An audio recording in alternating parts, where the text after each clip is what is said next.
Greetings, and welcome to Stuffology, where two old friends sit around and talk BS, Beatles stuff, on a track-by-track basis, pretty much for the sake of it. My name is McQuarrie, and I'm here with my co-host, Andrew Deacon. Say hi, Andrew. Well, hello. How are you? I am fine, thank you. I'm doing all right. How are you this week? I'm doing brilliantly because this week on YouTube I've been catching up with one of the greatest things in modern popular culture, which is a New Zealand comedy series called Guy Montgomery's Guy Mont Spelling Bee, and it is literally four comedians taking part each week in a spelling bee, and it is the funniest thing I've seen in a long, probably since Taskmaster started. Oh, lovely. I highly recommend having a look because it is both educational and fun, and who can argue with that? Well, certainly not me, and it's also appropriate, as the only reason I know who Guy Montgomery is because of Taskmaster. Absolutely, yeah.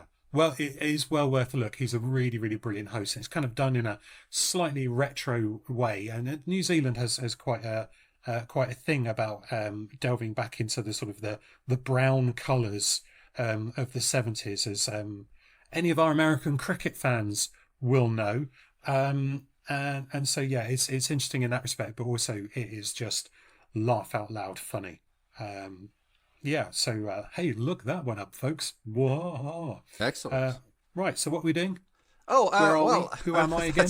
Who you are and what we're doing are not necessarily both questions I can answer. I know who you are. I've known that for a while. What we're doing, we haven't actually decided yet. So we have a double A single to cover in this episode and the next episode, which means we have Day Tripper and We Can Work It Out. Or if you prefer, We Can Work It Out and Day Tripper. So we have to make a choice as to which one we do first. I mean, we should say it's not just, a double A side single. Is apparently the first double A side single, or at least according to the official UK chart records, whether or not other parts of the world, etc., etc. Yes. So it's interesting in that respect. So I guess the dilemma is that most people generally regard, in fact, even the Beatles did, well, apart from one maybe, regard We Can Work It Out as the double A side on the double A side. Yeah, but then Day Tripper was recorded first. What's a man to do? Well, we have to decide whether to go chronologically or via popularity. Wow, this is quite the dilemma. Well, not really. I mean, I tell you what. Listen, I'm trying to build some tension here. At the top of my sheet of paper, I've written "We Can Work It Out" because it's generally regarded that it's a bit more A, like I say, the double A, as opposed to or maybe it's the triple A as opposed to the double A. I don't know. You insert your own battery references. So logically, it seems to me that We Can Work It Out is the way to go. However, I don't care.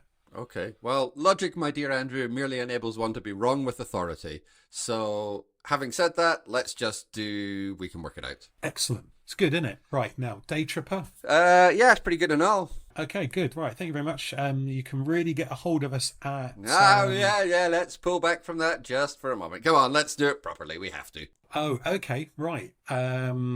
Now, yeah, this is hard because I'm going to start by talking about them both. I suspect that there are Beatles fans what really prefer Day Tripper, and there are Beatles fans what really prefer We Can Work It Out. Interesting to sort of dive into the reasons for them. I'm a Beatles fan who actually prefers We Can Work It Out. How about you? Please, sir. I'm a Beatles fan who prefers Day Tripper. Okay, right. So, shall I then start by talking about some of the things that I think make this the peak of this Beatles period, and then you can chip in. I think that makes sense. When we start to do Day Tripper. Absolutely. Day Tripper. For some reason, I said Day Tripper, and then I started to sort of have Michael Stipe in my head. It's Day Sleeper, isn't it? Oh, yes, Day Sleeper. Yeah, I was like, did I say? Anyway. It's a whole different podcast. Let's focus on this one for the time being. Michael Stipe in My Head should perhaps be the name of that podcast. we have just finished talking about an album where we've said that it's better than the sum of its parts. But even then, we weren't exactly saying that it is the most magnificent Beatles album. I think with We Can Work It Out, what we have here is a song that is way better than the sum of its parts, and its parts are pretty good. And I think it is the pretty much the equal of anything that has been released up to this point.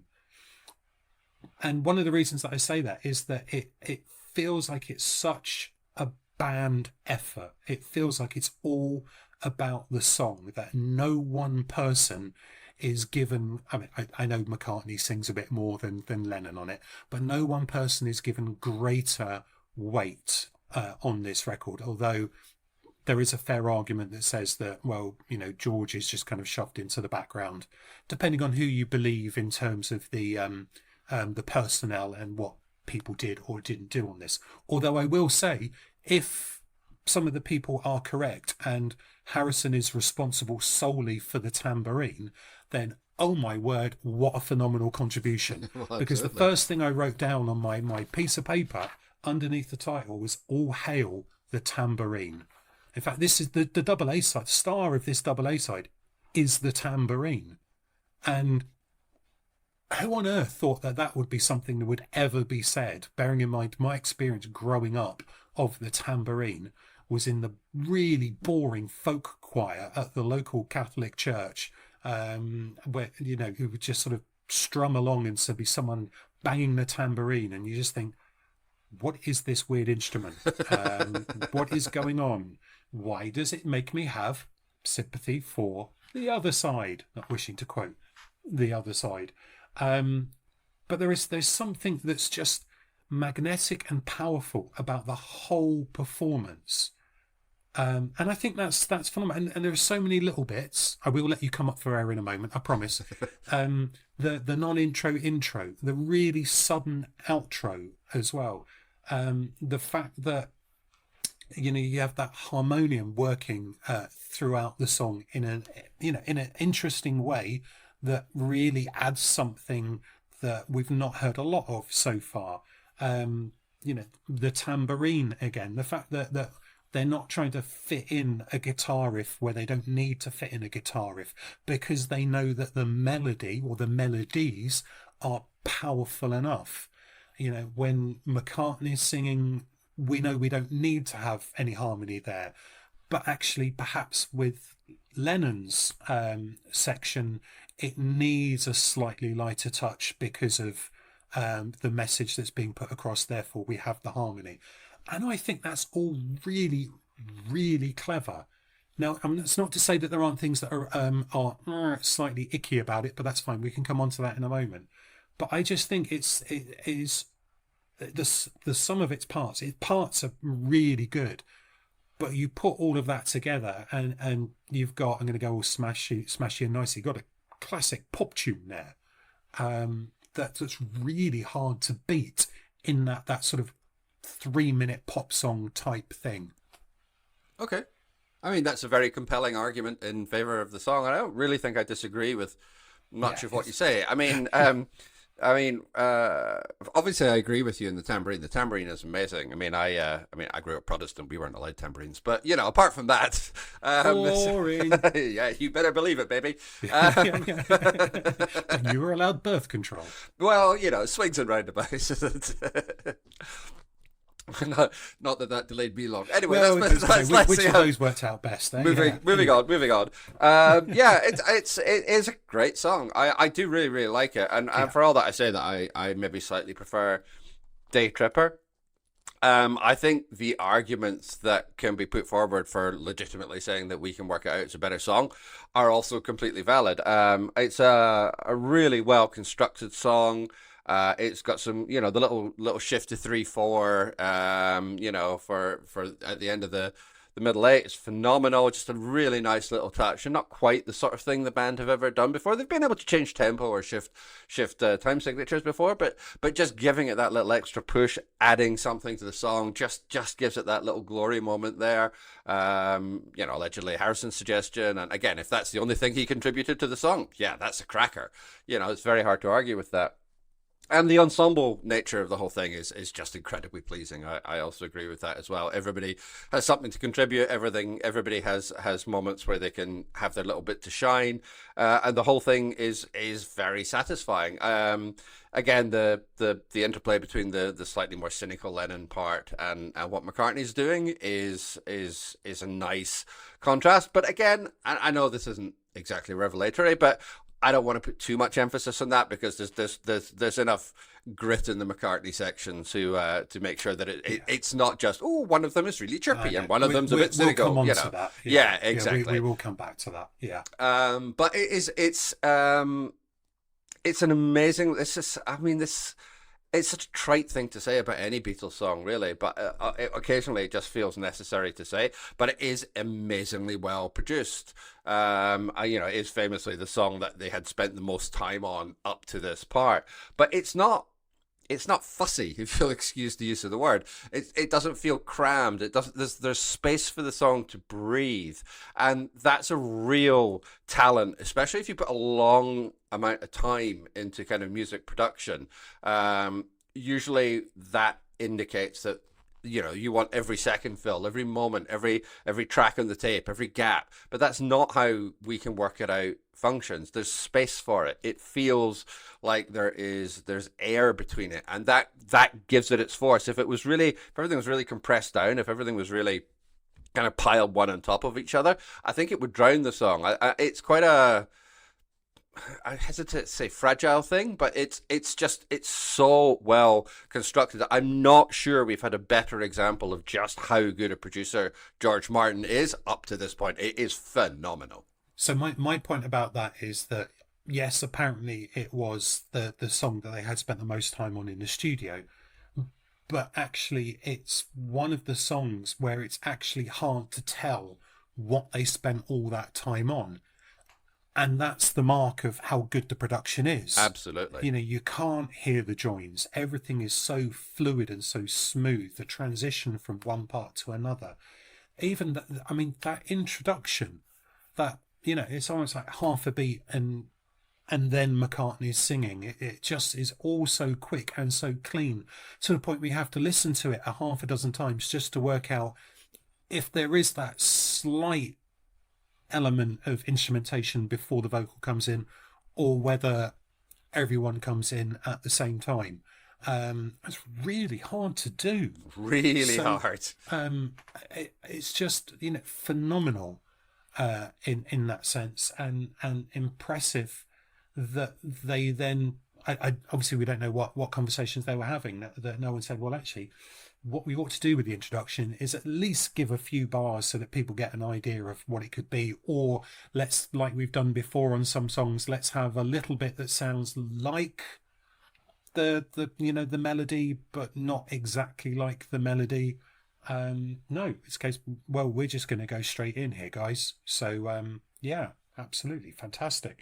And of course we'll have the converse of that on the other side, where the intro is all important, but for very, very different reasons. I wonder if this song is also a sign, I should say literally and metaphorically, of McCartney ascending. Obviously we're not that far on from Yesterday being pulled out of the dream catcher and taken into the studio. And we know that Rubber Soul and then Revolver sees McCartney really increasing his output and coming up with some absolutely phenomenal stuff to kind of challenge the Lennon supremacy, starring Matt Damon. And it could literally be in a sense that, he gets to do that little bit more vocally here, in that we start with him, we end with him, the majority of it is him singing his jaunty melody, with Lennon chipping in and contributing. So although McCartney is not the crowd pleasing, optimistic lyric writer in this that everyone else thinks, he does have an advantage over Lennon in that his lyrics do flow. There is a logical kind of structure, which I'll mention in a minute, but also that for all Lennon's cynicism in there, the most jarring part of it is the fact that he rhymes time with a crime. And crime really doesn't work. I think lyrics are best when you don't really notice what's happening, where the words just kind of sound as though they are, as though they fit, and you don't really care about the meaning. But when he throws in crime, I just think, now there's a word I don't really hear in a pop song very often, and there's a reason for that. Alongside fussing. I don't mind that. Well, it's a little of fussing and fighting, so it kind of gets away from it, but it gets away with it rather. But yeah, it's not a common usage. No, it's a bit weird. But McCartney's 4-line verses seem to be split between do it my way and things will be okay, do it your way and it probably won't. At least he's consistent in what he does, but there is that structure to it. Now, if we were to, throw on our critical heads and dive into that, we'd obviously say, well, that's just a little bit problematic, Paul. And it may well be. I'm sure we can, insert reference to problems he was having with Jane Asher, wanting her to be at his beck and call, but she actually wanted to have, a life. So I'm quite how that corresponds, if it corresponds, whatever. But it is that me man, do what me man says. Is it, and everything's though? Fine. I slightly question that. I mean, obviously it's an argument between two people who are a couple. But if you consider it inverted, if you did it the other way around, I don't think anything changes. If it was a woman saying, all right, if we do things my way, we'll be fine. If we do things your way, it's all going to fall apart. I think in this case, I'm disinclined to sort of read it as slightly problematic or whatever. I think the lyric is clever enough and well constructed enough that I don't think it does particularly come across with that slightly masculine kind of, whoa, wow, I'm the man. If we do things my way, it'll be fine. And there's certainly enough cover versions. God, is there enough cover versions of this song where like women sing it? Shaka Khan's is particularly terrible. But nothing else needs to change. It's really bad. Like, it's not, obviously it's not a problem with the woman singing. It's a really, really crap disco version of the song. And it works fine. So I'm disinclined to go down that route on this particular occasion. There are plenty of other examples, but I think that's why this is why the lyric is a bit better than sometimes we've seen from McCartney up to this stage, because it isn't kind of falling into that trap. And Lennon is sometimes, oh God, are we going to have an example of that in the next album? But Lennon is still falling into that trap. And in that sense, I think McCartney is pushing sort of lyrically a little bit further ahead here than he sometimes gets credit for.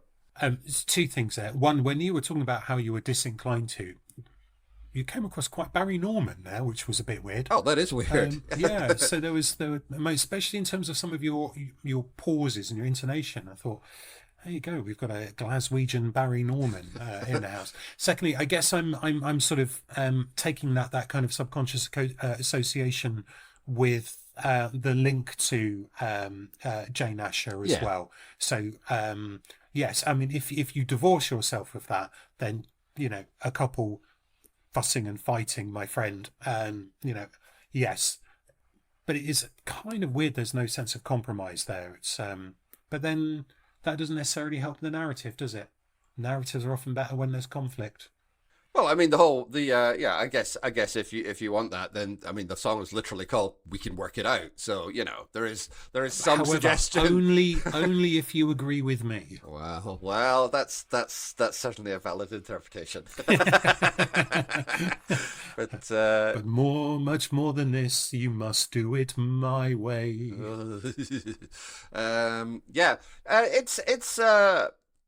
a really great example of how things are moving forward, not just in terms of the lyric, but I mean, we talked about Help as being a somewhat transitional album, and obviously this sits between Help and Rubber Soul, so it's kind of the transition out of the transition, if that makes sense. But there is something very forward looking about this double A, and I don't think that's the weight of history. I think if you listen to Help straight through and then immediately jump onto this single, I think even from that you can tell that this is a move forward. It's a development on from Help, and so that what we're going to transition into is when things really start to become, the next phase of the Beatles' career, and it really stands out in these two songs in very different ways, but in very, very, very sort of instructive ones.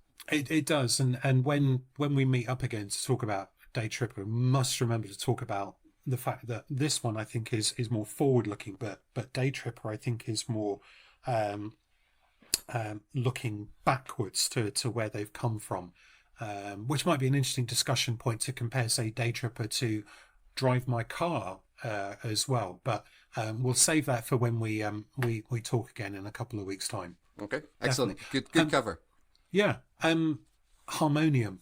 Gotta love a bit of harmonium, right? Yeah, everybody needs a bit of harmonium in their lives, don't they? Absolutely. And what better, more appropriate instrument on a song called We Can Work It Out than a harmonium? Live together in perfect harmoniumly. Yeah. Okay, that's the best I could do. It's lovely though. It fits the song so perfectly. Yeah, and we've seen the Beatles starting to move towards more varied instrumentation, and we've obviously had examples like this, but it's on the keyboard front to get this so much at the forefront, and a lot of what Lennon does with it is really interesting as well, because you sort of struggle perhaps to pick out quite a bit of the instrumentation. I think Ringo has been really, really effective, but not as dynamic as he is on Day Tripper, for example. The bass is fine. The bass does its job. There's some some rhythm going on there. Yeah, okay, fair enough. But the harmonium really adds a layer of depth to this as well that I think is incredibly important. I couldn't agree more. It's really lovely to see the Beatles branching out into this this sort of approach and finding new ways to do things on record. And obviously that's, again, it's a bit of a cliche because that's what the Beatles do. But, if you look at the first week that this song was in the singles charts, at number one, the number two single is The Seekers with The Carnival Is Over. And number three is Wind Me Up, Let Me Go by Cliff Richard. You're not finding a lot of varied instrumentation on those tracks. Number four, for what it's worth, is Len Barry with 1, 2, 3. No, I got nothing. And then number five is My Generation with The Who, which obviously is a classic single of all time, but it's just guitar, bass, drums. It's not, got a lot of variation in terms of the instruments which are being used. I don't mean that as a criticism of The Who, but it's obviously an amazing single, but the instrumentation is just straightforward. This is really, people keep describing the harmonium on this as textural. And I think that is the correct word. And I haven't come up with a useful synonym that makes it sound like I have something smart to say. So, it's textural. But it really adds depth and as I said before, space to the recording. And that's that's kind of the point I was making earlier on when I was talking about the production of this song. Like, the harmonium doesn't swamp everything out. It provides texture and space and air in the song and just gives it that something extra that if you look at the charts, like, contemporaries just weren't really doing this kind of stuff. Do you really say that My Generation instrumentation is quite straightforward? In terms of the instruments which are being used. Okay. Fair enough. I just wanted to go back, not necessarily that I have a problem with it, but that there may be a listener or two who would sort of think, well, let's talk about what Mr. Townsend is doing there. Oh yeah. I'm not criticizing the dynamic of the recording. I mean, it's an astonishing piece of work, but it's still just guitar, bass, drums, vocal. There isn't a lot of variety in terms of the instruments which are being used. But I'm not saying that as a criticism of The Who. I'm only saying it as a benefit of the Beatles. That's what I'm saying. I just checking. Yeah, just checking. I mean, I think, I do wonder if for someone like my generation is one that lives on its reputation more than its actual quality. But we're not going to talk about that because that could put me in trouble with the mod police. Well, you don't want the mod police coming round. No, absolutely not. Yeah.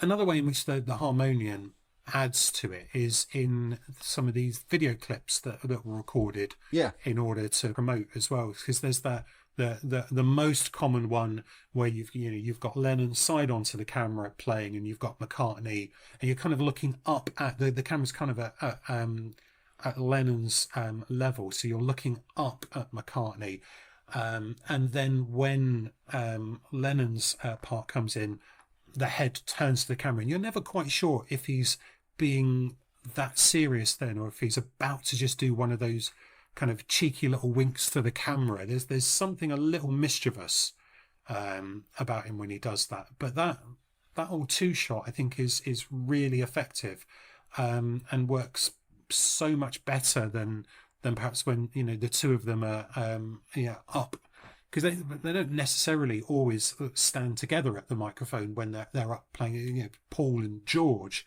for example, seem to spend more time sharing a mic than Paul and John. So visually it becomes a bit of an interesting little treat in that respect as well. Yeah, they're interesting little clips. I'll maybe talk a little bit more about this when we get to Day Tripper in the next episode. But both of these clips are kind of interesting in what they're doing, because they feel quite, I hesitate to say traditional, but how can they be traditional if they're the first ones to be done like this? Well, that's that. Hence the use of the word hesitate. But it's just like a band standing in a studio miming. When we get to Rain and Paperback Writer, that's not what we have. The only thing that's missing from this is the fact that there is an audience there. Now, there are all these arguments about, what's the first pop video? And the answer is there isn't a first pop video. But these have a plausible claim, at least because they are specifically recorded as a promo clip. There is no audience present, and they aren't lifted from something else. So it's not a clip from a film. It's not a clip from a TV show. It's specifically recorded for that. So this is a plausible antecedent. Whilst I'm also going to stick to the line that there isn't a first pop music video. There just isn't. It's a developmental form. And they're not as creative as some of the pop promos as filmed on A Hard Day's Night, for example. And that's exactly what I mean about traditional. That's why these look very traditional. And I would also say that Rain, for example, owes an awful lot to oh my word, I've forgotten what it is, the second song from the film Help, which is also then recorded in the studio. Brain's just gone. Another Girl? No, this is going to be an awkward moment where someone goes onto Wikipedia and looks it up. However, we're not going to do that because we're not that shallow. We're quite happy to look stupid. Oh, The Night Before is the second song on the album. Right. No. Yeah. Okay. Yeah. Is that the one that's recorded in the studio and the film? Because what was the buzzing? This is getting quite shameful, isn't it? Is a bit. Never mind. We will crack on. Yeah, it's fine. We can work it out. Anyway, carry on. No, I think we've. I think I've made a case for this being the summit of everything that Beatlemania has been working towards, and also then the precursor in terms of what's going. Because of course, both of these songs were recorded during the Rubber Soul session, so they have some familiarity with the other material that's being recorded for Rubber Soul. They are of that ilk, so we need to bear that in mind. They are, the sum of everything that's gone before, but with all of those new ideas and new experiences laid on top, and I think that makes actually a very straightforward sounding pop tune actually quite revolutionary. And that feels like a summative comment. That does feel like a summative comment, and I am not going to top it, so I will merely ask you for a score. I think I'm pushing into the 8s. 8. Okay, that's lovely. I am going to give it a 7. So we're not massively different in our opinions this time out, which is kind of what I was expecting. Good. Lovely. We'll wrap it up there.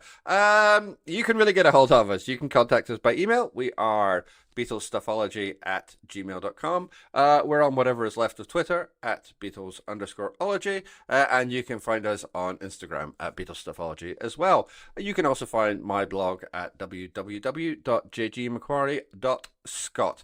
Please like, rate, and review us on whatever podcatcher you're using so that more people can find the show. It really does make a difference. Next episode isn't going to come as a particularly big surprise to anyone, I don't suppose. It's Day Tripper, and we hope you're going to join us for it. But until then, keep listening.